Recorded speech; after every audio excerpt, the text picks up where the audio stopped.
जय हिंद दोस्तों।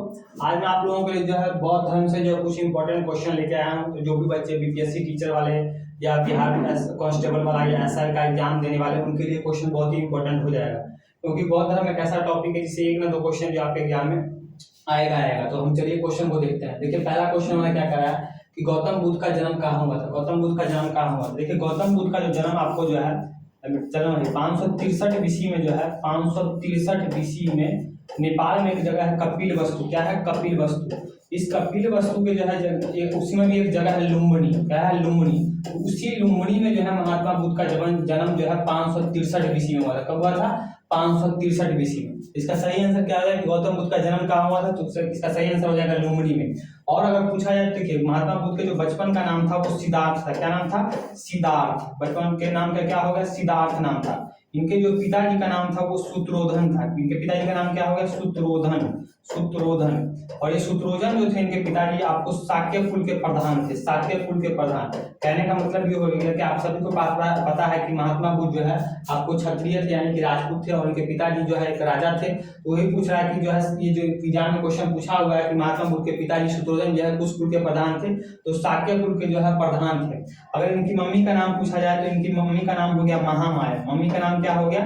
महामाया। लेकिन ये जो इनकी मम्मी थी महामाया, जब इनको महात्मा बुद्ध को जो जन्म देती है तो इनके जन्म के मात्र 7 दिन बाद इनका जो है मृत्यु होता है। कितने दिन बाद? 7 दिन बाद। यानी इनको जो बहुत ही पीड़ा होता है, उन पीड़ा को जो है सहन नहीं कर पाती है, और महात्मा बुद्ध के जन्म के मात्र 7 दिन बाद जो है महामाया का जो है मृत्यु हो जाता है। उसके बाद जो इनके पिताजी जो सूत्रोधन होते हैं, ये सूत्रोधन महात्मा बुद्ध की जो है मौसी होती है, उनका नाम होता है प्रजापति गौतमी।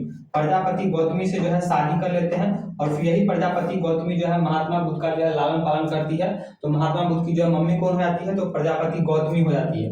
और अगर पूछा है देखिए महात्मा बुद्ध का जो है मात्र 16 वर्ष की अवस्था में, मात्र जब ये 16 वर्ष के रहते हैं तो मात्र महात्मा बुद्ध का शादी जो है यशोधरा नाम की लड़की से होता है। किससे? यशोधरा। इसे यशोधरा नाम की लड़की से शादी होता है, और इनको जो बेटा होता है जिसका नाम होता है राहुल। बेटा का नाम क्या नाम रहता है? राहुल। तो ये महात्मा बुद्ध के बारे में कुछ इंपॉर्टेंट बात हो गया जो आपको एग्जाम में अगर पूछ दिया है तो ढाक से मार दीजिएगा। कहने का मतलब है कि महात्मा बुद्ध का जन्म जो है 563 बीसी में जो है नेपाल के लुम्बिनी में होता है। इनके बचपन का नाम हो गया सिद्धार्थ। इनके पिताजी जो आपको सूत्रोधन हो गए जो शाक्य कुल के प्रधान थे। इनकी मम्मी जो है महामाया थी, लेकिन महामाया का जो मृत्यु जो है इनके जन्म के 7 दिन बाद हो जाता है। फिर इनकी मौसी जो होती है प्रजापति गौतमी, इनका लालन पालन करती है, और इनका आयु जो है 16 वर्ष की आयु में जो इनका शादी यशोधरा नाम की लड़की से होता है, जिनसे इनका एक बेटा होता है, जिस बेटे का नाम होता है राहुल। तो सेकंड क्वेश्चन हमारा पूछा हुआ था कि गौतम बुद्ध का जन्म कहाँ हुआ है? गौतम बुद्ध का जन्म जो है लुम्बिनी में हुआ था। सेकंड क्वेश्चन ये पूछा है किस वृक्ष के नीचे रानी माया देवी ने गौतम बुद्ध को जन्म दिया था।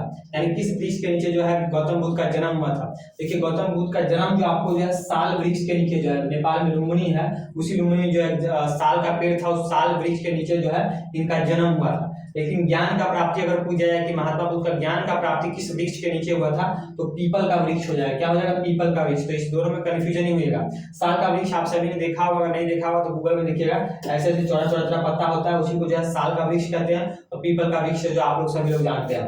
नेक्स्ट क्वेश्चन क्या है कि गौतम बुद्ध को ज्ञान कहाँ पर प्राप्त हुआ था। गौतम बुद्ध को जो है ज्ञान की प्राप्ति कहाँ पर हुई थी।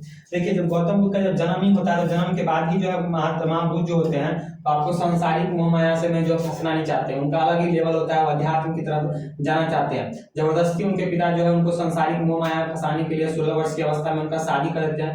लेकिन उनके बाद भी शादी के बाद भी जो है महात्मा बुद्ध का जो है उतना मन परिवर्तन नहीं होता नहीं है। तो ऐसे ही महात्मा बुद्ध जो है रास्ता में निकलते हैं, रास्ता में टहलने में निकलते हैं, तो टहलते हैं तो रास्ता में वो देखते हैं एक बूढ़ा व्यक्ति को देखते हैं, फिर एक बीमार व्यक्ति को देखते हैं, फिर एक लाश को देखते हैं, और फिर लास्ट में एक सन्यासी को देखते हैं। तो देखते हैं कि बूढ़ा व्यक्ति भी परेशान है, बीमार व्यक्ति भी परेशान है, लाश को भी लोग ले जा रहा है, वहां भी आए भाई सब चिल्ला रहा है, लेकिन सन्यासी को देखते हैं एकदम खुश रहते हैं। तो उसी समय महात्मा बुद्ध डिसाइड कर लेते हैं कि उनको बनना तो बनना सन्यासी ही बनना है। और इसी के लिए वो जो क्या करते हैं मात्र 29 वर्ष की अवस्था में अपना घर छोड़ देते हैं, और ज्ञान प्राप्ति करने के लिए जो है उत्तर प्रदेश में जो है एक जगह है सारनाथ, उस सारनाथ में जो है निकल जाते हैं, और सारनाथ में जो है ज्ञान प्राप्ति के लिए बैठ जाते हैं, लेकिन यहाँ पर उनको जो है ज्ञान प्राप्ति होती नहीं है। फिर वहां से लौटकर जो आपके बिहार में जो है बोध गया में जो है बोध गया में यहाँ पर आते हैं और बोध गया में जो है निरंजना नदी के तट पर जो है आपको पीपल वृक्ष के नीचे जो है इनको 36 वर्ष की अवस्था में जो है इनको ज्ञान की प्राप्ति होती है। तो क्वेश्चन पूछा हुआ है कि गौतम बुद्ध को ज्ञान प्राप्त कहाँ हुआ था,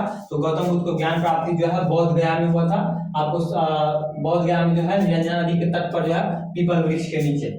नेक्स्ट क्वेश्चन क्या पूछा कि गौतम बुद्ध ने अपना पहला उपदेश डैश में दिया था, डैश में दिया था, यानी गौतम बुद्ध को जब ज्ञान की प्राप्ति हो गया तो उन्होंने सबसे पहला उपदेश कहां पर जाकर दिया था। आप सभी को जस्ट मैंने बताया कि महात्मा बुद्ध जो है सबसे पहले ज्ञान प्राप्ति के लिए जो है सारनाथ में गए थे। कहां पर गए थे, उत्तर प्रदेश में एक जगह है सारनाथ। इस सारनाथ में जब ये पहली बार ज्ञान प्राप्ति करने के लिए गए थे तो अकेले नहीं बैठे थे, यानी ध्यान की मुद्रा में अकेले नहीं बैठे थे, ये अपने साथ जो है 4 वो ब्राह्मण थे, उस ब्राह्मण को साथ में लेकर जो है ज्ञान प्राप्ति में बैठे थे। लेकिन बाद में जब इनको ज्ञान प्राप्ति नहीं हुआ तो जो उनके 4 ब्राह्मण साथी थे उसको जैसी सारनाथ में छोड़ देते हैं और फिर बोध गया में जो है ज्ञान प्राप्ति के लिए आ जाते हैं। जब इनको बोध गया में ज्ञान की प्राप्ति होती है तो फिर जब देखते हैं कि भैया हमको तो ज्ञान की प्राप्ति हो गया, लेकिन जो हमारे दोस्त हमारे जो मित्र बैठे थे वहां उत्तर प्रदेश में सारनाथ में उनको ज्ञान की प्राप्ति हुआ कि नहीं हुआ, चलो वहां उसको जाके देखा जाए। तो फिर जब ये बिहार से उत्तर प्रदेश जाते हैं तो वहां देखते हैं सारनाथ में उनके दोस्त जो थे तो एकदम ध्यान मग्न में ज्ञान की प्राप्ति में लगे हुए, लेकिन ज्ञान की प्राप्ति हुआ नहीं है। तब जाके महात्मा बुद्ध जो है अपने दोस्तों को जो है सारनाथ में सबसे पहली बार जो है इनको जो है ज्ञान उपदेश देते हैं। इनका पहला उपदेश कहां पर हो गया, पहला उपदेश जो हो गया सारनाथ में। तो महात्मा बुद्ध ने अपना पहला उपदेश कहां पर दिया था, सारनाथ में। लेकिन अगर क्वेश्चन ये पूछा जाए कि महात्मा बुद्ध ने जो सबसे ज्यादा उपदेश कहां दिया था, यानी महात्मा बुद्ध ने अपना सर्वाधिक उपदेश कहां पर दिया था, तो महात्मा बुद्ध ने अपना सर्वाधिक उपदेश जो है उत्तर प्रदेश में एक जगह है श्रावस्ती। इस श्रावस्ती में उन्होंने अपना सर्वाधिक उपदेश दिया था जो पाली भाषा में दिया था। किस भाषा में दिया था, पाली भाषा में। पाली भाषा जो उस समय की जो है लोकल लैंग्वेज थी, तो लोगों को जो इनका उपदेश और अच्छे समझ में आए, लोग ज्यादा से ज्यादा लोग इनके उपदेश को समझ सके, इसलिए उन्होंने अपना उपदेश जो है पाली भाषा में दिया था। यहाँ क्वेश्चन पूछ रहा है कि गौतम बुद्ध ने अपना पहला उपदेश क्या है, पहला उपदेश हो गया सारनाथ में दिया था, लेकिन सर्वाधिक उपदेश कहां पर हो जाएगा, सर्वाधिक हो जाएगा श्रावस्ती में। किस लैंग्वेज में, तो पाली भाषा में। नेक्स्ट क्वेश्चन क्या है, नेक्स्ट क्वेश्चन ये पूछा है कि गौतम बुद्ध ने अपने उपदेशों में जनसाधारण की भाषा डैश का प्रयोग किया था। जस्ट मैंने बताया कि गौतम बुद्ध के समय जो है लोकल लैंग्वेज जो बहुत ही फेमस लैंग्वेज था जो लोग समझते थे वो पाली था। उन्होंने अपना किस भाषा में सबसे उपदेश दिया, तो पाली भाषा में। ऑप्शन नंबर डी हो जाएगा सही। यहाँ पर ABCD नहीं लिखा हुआ है, सॉरी, आप डायरेक्ट समझ लिया कि ABCD, तो इसका डी हो जाएगा पाली भाषा।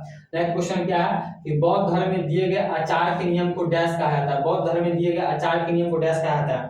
यहाँ आचार जो लिखा है, आचार कहने का मतलब हो गया खटाई नियम। कहने का मतलब हुआ कि महात्मा बुद्ध ने बताया है कि भैया अपने ये मतलब अपने आप को जो है कंट्रोल में कैसे रख सकते हैं। ये नहीं कि दुख के घड़ी में हम बहुत दुख हो गए, सुख के घड़ी में हम बहुत ही सुखी हो गए, यानी अपने आप को जो है संयम से कैसे रखें, इसके लिए उन्होंने जो कुछ उपाय बताया। महात्मा बुद्ध का कहना है कि संसार जो है दुखों से भरा हुआ है, हर एक दुख का कोई ना कोई कारण है, लेकिन उन्होंने कहा है कि दुख से निपटारा पाया जा सकता है। उसी के लिए उन्होंने जो कुछ नियम बताया, उसी नियम को जो है बौद्ध धर्म में जो अष्टांगिक मार्ग कहा जाता है। क्या कहा जाता है, तो ऑप्शन नंबर सी हो जाएगा अष्टांगिक मार्ग। इन्होंने जो 8 रास्ता बताया, इन्होंने बताया कि अगर कोई मनुष्य इनके द्वारा बताए गए 8 रास्तों को फॉलो करता है तो संसार के मोह माया से जो है परे हो सकता है। इनका कहना है कि संसार दुखों से भरा है, हर एक दुख का कारण कोई ना कोई इच्छा है। ये तो बात सही है कि मान के चलिए आज जो है आप कोई भी स्टूडेंट आप लोग पढ़ रहे हैं तो आप पढ़ते होंगे, खूब मेहनत करते होंगे, दिन में जगते होंगे, रात में जगते होंगे, आपको दुख होता होगा। क्यों दुख होता है, क्योंकि आपका इच्छा है कि पढ़ के जो है हम कुछ नौकरी ले लें। तो इच्छा अगर मान के चलिए अगर इच्छा को हम खत्म कर दें कि नौकरी लेना ही नहीं है तो दुख होगा ही नहीं। इन्होंने जो यही बताया कि संसार दुखों से भरा हुआ, हर एक दुख का कारण है, लेकिन उस दुख से जो है निपटारा पाया जा सकता है। और उस निपटारा पाने के लिए उन्होंने जो 8 रास्ता बताया है, और 8 रास्ता कौन कौन सा है, जब मैं आपको बौद्ध धर्म बताऊंगा तो उसमें एक्सप्लेन अच्छे से बताऊंगा। सम्यक दृष्टि, सम्यक संकल्प, सम्यक वाणी, यही सब है। तो क्वेश्चन में पूछा कि बौद्ध धर्म में दिए गए आचार के नियम को डैश कहा जाता है, तो अष्टांगिक मार्ग कहा जाता है। ऑप्शन नंबर सी सही हो जाएगा। नेक्स्ट क्वेश्चन है कि निम्नलिखित में से कौन सा एक बुद्ध की शिक्षाओं का संग्रह है। निम्नलिखित में से कौन सा एक बुद्ध की शिक्षाओं का संग्रह है। देखिए महात्मा बुद्ध ने जो अपना उपदेश दिया था, यानी उनकी जो शिक्षाएं थी उनको अलग अलग जो है 3 पुस्तकों में जो है लिख, यानी 3 किताब में लिख के रखा गया है, जिसको सामूहिक रूप से जो है त्रिपिटक कहा जाता है। क्या कहा था, त्रिपिटक। ऑप्शन नंबर डी सही हो जाएगा। ऑप्शन नंबर क्या हो जाएगा, डी, त्रिपिटक सही हो जाएगा। त्रिपिटक कौन कौन सा एग्जाम में क्वेश्चन पूछ जाए तो 3 पुस्तक का नाम क्या है, तो पहला है सुत्त पिटक। पहला कौन सा हो जाएगा, सुत्त पिटक। दूसरा हो जाएगा आपका विनय पिटक। दूसरा हो जाएगा आपका विनय पिटक, विनय पिटक। और तीसरा हो जाएगा आपको अभिधम्म पिटक। तीसरा कौन सा हो जाएगा, अभिधम्म पिटक, अभिधम्म पीटक। कहने का मतलब हो गया कि महात्मा बुद्ध ने जो वो अपना ज्ञान दिया था, अपना उपदेश दिया था, उसको अलग अलग जो है 3 किताबों में लिख के रखा गया, जिसको सामूहिक रूप से जो है त्रिपिटक कहा जाता है। और ये त्रिपिटक अलग अलग कौन सा है? शुद्ध पिटक, विनय पिटक और अभिधम पिटक।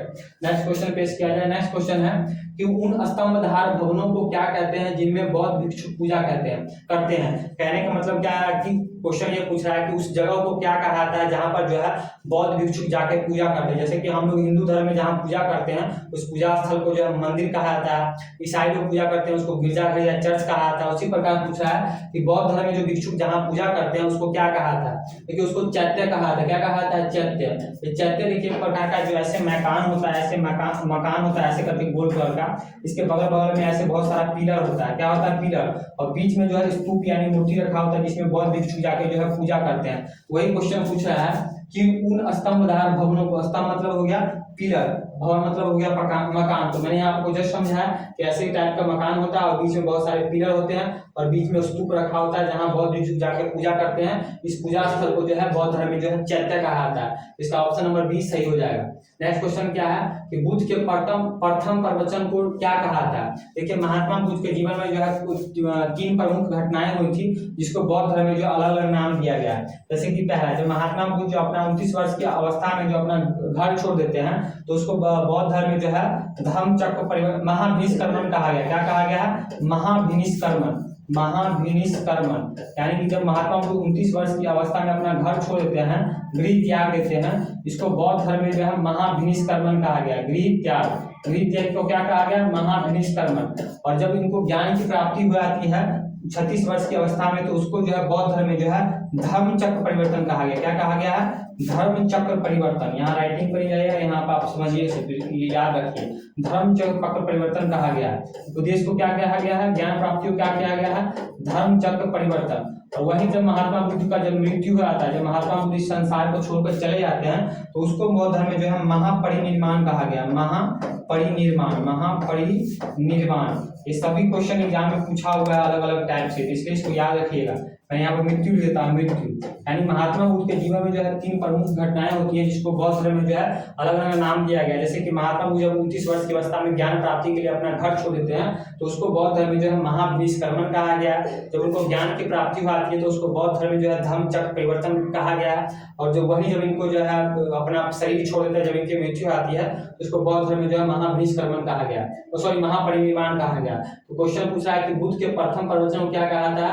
यहाँ पर उल्टे पुल्टे सब लिखा हुआ है, धम्मचक्र पवन सूत्र महा, इसका ये देखिए यहाँ धम्मचक्र परिवर्तन हुआ, धम्मचक्र परिवर्तन। यहाँ मैंने आपको बताया ज्ञान प्राप्ति या उपदेश को क्या कहा था, यहाँ पर हो जाएगा धम्मचक्र परिवर्तन। प्रथम प्रवचन क्या था? धम्मचक्र परिवर्तन। लेकिन यहाँ धर्म प्रवर्तन सूत्र लिखा है, यहाँ पर धम्मचक्र परिवर्तन आप लोग कर लीजिएगा। नेक्स्ट क्वेश्चन है कि निम्नलिखित में से किस मुद्रा में गौतम बुद्ध ने सारनाथ में अपना पहला उपदेश दिया था? देखिए आप लोग सभी लोग जो महात्मा बुद्ध का जब मूर्ति देखते होंगे तो देखते होंगे अलग अलग वो मुद्रा में होगा। किसी में आप लोग देखते होंगे महात्मा बुद्ध ऐसे हाथ किए होंगे, किसी में देखते होंगे दोनों पलथी मारे हुए हैं ऐसे करके, किसी में देखे उनका हाथ जो है जमीन को छू रहा, वही उनका जो अलग अलग मुद्रा है। तो क्वेश्चन ये पूछा है कि निम्नलिखित में से किस मुद्रा में गौतम बुद्ध ने सारनाथ में अपना पहला उपदेश दिया था? तो जो है धम्मचक्र मुद्रा में। किस मुद्रा में? धम्मचक्र मुद्रा में गौतम बुद्ध ने जो अपना पहला उपदेश दिया था, धम्मचक्र मुद्रा में। धम्मचक्र मुद्रा में क्या होता है? महात्मा बुद्ध जो है ये आपको जो एक बाएं हाथ का जो 3 उंगली हो गया, कमरी उंगली अंगूठा को ऐसे सटाते हैं, फिर दाएं हाथ की उंगली को ऐसे लाते हैं, हमारा ऐसे हो ही नहीं रहा, हमारा होता ही नहीं, ऐसे करके रहता है। इसी को जो है आपको ये धम्मचक्र मुद्रा कहा गया। तो इसी मुद्रा में महात्मा बुद्ध ने अपना पहला उपदेश दिया था। धम्मचक्र मुद्रा को देखना है तो गूगल पर जाकर डालिएगा, वहां पर आपको महात्मा बुद्ध का फोटो हो जाएगा। तो उसका सही आंसर क्या हो जाएगा? ऑप्शन नंबर सी हो जाएगा। नेक्स्ट क्वेश्चन क्या है कि प्रथम बौद्ध परिषद कहाँ आयोजित की गई थी? प्रथम बौद्ध परिषद कहाँ आयोजित की गई थी? देखिए जब महात्मा बुद्ध का मृत्यु आता है तो उनके उपदेशों को प्रचार प्रसार करने के लिए, यानी कि बौद्ध धर्म का प्रचार प्रसार करने के लिए जो है बौद्ध धर्म में तो कुल 4 संगीतियों का आयोजन किया गया था। संगीति कहने का मतलब हो गया कुल 4 मीटिंग का आयोजन किया गया था। उसी मीटिंग को हम लोग समझते हैं। देखिए आप सभी को पता है कि आपको उत्तराखंड से एक नदी आती है गंगा नदी। वो गंगा नदी जो है उत्तर प्रदेश होते हुए बिहार को जो है 2 भागों में बांट देती है। बिहार से आपको सभी को पता है कि बिहार के बीचों बीच से जो है गंगा नदी गुजरती है और बिहार को 2 भागों में उत्तर बिहार और दक्षिण बिहार में बांट देती है। यहाँ जो है बौद्ध धर्म की संगीति को हम देखते हैं। जो बौद्ध धर्म का पहला मीटिंग हुआ था, आपको यहाँ पर राजगिरी है, इस राजगिरी में इनका पहला संगीति हुआ था, आज से हो गया राजगिरी। जो दूसरा हुआ था आपको उत्तर बिहार में वैशाली में हुआ था। कहाँ हुआ था? वैशाली में। तीसरा जो आपको हुआ था बौद्ध धर्म का संगीत आपको पाटलिपुत्रा में, यहाँ मैं पी से देता हूँ पाटलिपुत्रा में। और चौथा जो हुआ था आपको कश्मीर के कुंडल वन में, कश्मीर के जो है ऊपर होगा कश्मीर में एक जगह है कुंडल वन, तो चौथा काम हुआ था कश्मीर के कुंडल वन में। यानी कि बौद्ध धर्म में कुल 4 संगीति यानी 4 मीटिंग हुआ था, जिसमें से 3 तो अपने बिहार में हुआ था, पहला राजगीर, दूसरा वैशाली, तीसरा पाटलिपुत्र और चौथा जो है कश्मीर के कुंडल वन में हुआ था। तो ये कब कब हुआ था? तो पहला जो आपको हुआ था राजगीर में आपको 483 बीसी में हुआ था। कब हुआ था? 483 बीसी में। दूसरा जो आपको हुआ था वैशाली में आपको 383 बीसी में, यानी कि 100 साल बाद। 100 साल देखिए, पहला हुआ है 483, दूसरा हुआ है 383 यानी 100 साल बाद, और तीसरा जो हुआ था पाटलिपुत्रा में आपको 255 बीसी में। कब? 255 बीसी में। और चौथा जो कश्मीर के कुंडल वन में हुआ था आपको 1st ईस्वी में, 1st शताब्दी में जो है 1st ईस्वी में हुआ था। बात समझिए। अब एग्जाम में कभी कभी पूछ देता है कि जो पहला, दूसरा, तीसरा, चौथा संगीत हुआ था उस समय किसका शासनकाल हुआ था, उस समय शासक कौन था? जो पहला जो हुआ था, पहला राजगीर में हुआ था, उस समय जो शासक था आपको अजात शत्रु था। कौन था? अजात शत्रु। यहाँ पर लीजिएगा अजात शत्रु, ये सब हम लोग पढ़ेंगे आगे हिस्ट्री में, अजात शत्रु। तो दूसरा आपको वैशाली में हुआ था, उस समय शासक कौन था? तो उस समय शासक जो था आपको कालाशोक था। कौन था? कालाशोक था, कालाशोक। तीसरा जो आपको पाटलिपुत्र में हुआ था उस समय शासक आपको अशोक था। कौन था? अशोक था। और चौथा जो आपको कश्मीर के कुंडल वन में हुआ था उस समय शासक कौन था? तो कौन से कुंडल, कौन से कनिष्क, कौन से कनिष्क, कौन था? कनिष्क के शासनकाल में हुआ था। ये बात समझ गए। तो पहला जो आपको राजगीर में हुआ था उस समय शासक अजातशत्रु था, दूसरा वैशाली में हुआ था उस समय शासक कालाशोक था, तीसरा पाटलिपुत्र में हुआ था उस समय शासक अशोक था, चौथा कुंडल वन में था तो उस समय शासक कनिष्क था। अब उस समय जो है संगीति जो हुआ था, तो संगीति का कोई ना कोई तो अध्यक्ष होता है, तो अध्यक्ष का नाम भी पूछ लेता है। जो पहला जो अध्यक्ष था 400 राजगिरी में जब हुआ था तो उस समय जो इस संगीति का अध्यक्ष जिसे चुना गया था उसका नाम था महाकश्यप। कौन था? महाकश्यप। अभी मैं आपको याद कर, आपको इसमें टेंशन मत लीजिए कि आपको रट्टा मारना पड़ेगा, कुछ ट्रिक से इसको याद करेंगे। पहला जो अध्यक्ष, पहले संगीति के समय अध्यक्ष कौन था? महाकश्यप था। दूसरे के समय कौन था? सवाकामी था। कौन था? सवाकामी, सवाकामी। और तीसरा जो पाटलिपुत्रा में हुआ था उस समय आपको तीसरा पाटली उस समय था मोगलीपुत्र तीस, मोगलीपुत्र तीस। और चौथा जो आपको कश्मीर में हुआ था उस समय जो शासक अध्यक्ष था वो आपको था, 2 था, वसुमित्र और अश्वघोष। उस समय 2 अध्यक्ष था, एक था वसुमित्र और दूसरा था अश्वघोष। दूसरा कौन था? अश्वघोष। एक अध्यक्ष था और एक उपाध्यक्ष था, अश्वघोष। कहने का मतलब हो गया, अब आप कुछ समझिए, तो कहने का मतलब हो गया पहला, दूसरा, तीसरा, चौथा संगीति यानी मीटिंग हुआ था तो कोई ना कोई मीटिंग का एक अध्यक्ष होता है। तो अध्यक्ष पहले के समय कौन था? महाकश्यप। पहले के समय कौन था? महाकश्यप। देखिए मेरा नाम शुभम दुबे और हिंदू धर्म के अनुसार हम लोग का एक टाइटल होता है, एक गोत्र होता है, तो मेरा टाइटल जो है दुबे है और गोत्र जो है कश्यप है। तो यहाँ से याद रख लीजिए मेरा गोत्र कश्यप है, पहला हुआ था महाकश्यप, दूसरा मेरा नाम शुभम है तो दूसरे से हो जाएगा सवाकामी। दूसरा क्या हो जाएगा? दूसरे के समय सवाकामी, तीसरा मोगलीपुत्र तीस और चौथा हो जाएगा वसुमित्र अश्वघोष। इसको बार बार देखिएगा, एग्जाम में याद हो जाएगा। तो बौद्ध धर्म में जो है बौद्ध धर्म के प्रचार प्रसार के लिए जो है कुल 4 मीटिंग का आयोजन किया गया था। उस 4 मीटिंग के बारे में मैंने आपको अच्छे से समझा दिया। इसको एकदम अच्छे से चार्ट बना के आप लोग कॉपी पे लिख लीजिएगा क्योंकि एग्जाम में इसका क्वेश्चन आना ही आना है। पहला संगीति जो हुआ था मीटिंग आपको राजगिरी में हुआ था, दूसरा वैशाली में, तीसरा पाटलिपुत्र में, चौथा कुंडल वन में। पहला हुआ 483 बीसी में, दूसरा हुआ 383 बीसी में, तीसरा हुआ 255 बीसी में, पहला हुआ 1st ईस्वी में। पहले के समय जो शासक था अजातशत्रु था, दूसरे के समय कालाशोक था, तीसरे के समय अशोक था, चौथे के समय कनिष्क था। पहले के समय जो अध्यक्ष था वो महाकश्यप था, दूसरे के समय समाकामी था, तीसरे के समय मोगलीपुत्र तीस था और चौथे के समय वसुमित्र और अश्वघोष था। ये मैंने आपको बौद्ध धर्म के जो कुछ इंपॉर्टेंट क्वेश्चन थे 11 के 11 मैंने आपको समझा दिया। आई होप आप इसको समझ गए होंगे और इसको आप लोग बार बार देखिएगा, इसको कुछ याद कीजिएगा, तभी आपको एग्जाम में से 1 या 2 क्वेश्चन पक्का आएगा। तो आज के लिए इतना ही, मिलते हैं नेक्स्ट वीडियो में नए टॉपिक के साथ, तब तक के लिए जय हिंद।